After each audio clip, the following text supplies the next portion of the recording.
a plus b all square equal to a minus b all square plus 4ab।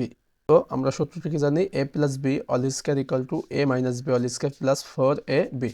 তো আমরা এখানে কোনো কাজ করব না, আমরা এটা বসিয়ে দেবো a plus b all square equal to আমাদের a minus b এর একটা মান দেওয়া আছে, তাহলে মানটি কি আমাদের 4, তাহলে 4 স্কয়ার প্লাস প্লাস 4 4 ab কিন্তু 4 এর সাথে কিভাবে আছে বলতো, গুণ ভাবে আছে। তো গুণ ab এর মান আমাদের কত দেওয়া আছে 60।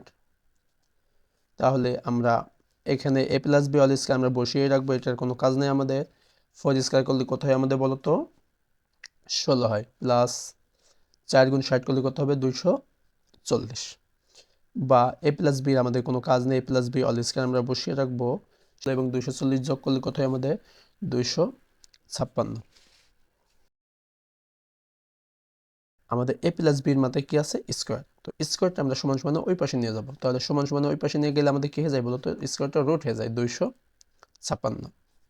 বা a plus b equal to 256কে রুট করলে আমাদের কত হয় 16। তো রুট অবস্থায় যে কোনো সংখ্যাকে রুট করলে তার আগে প্লাস মাইনাস চলে আসে। তো আমাদের a plus b এর মান কিন্তু আমাদের হয়ে গেল কি 16, এটা আমাদের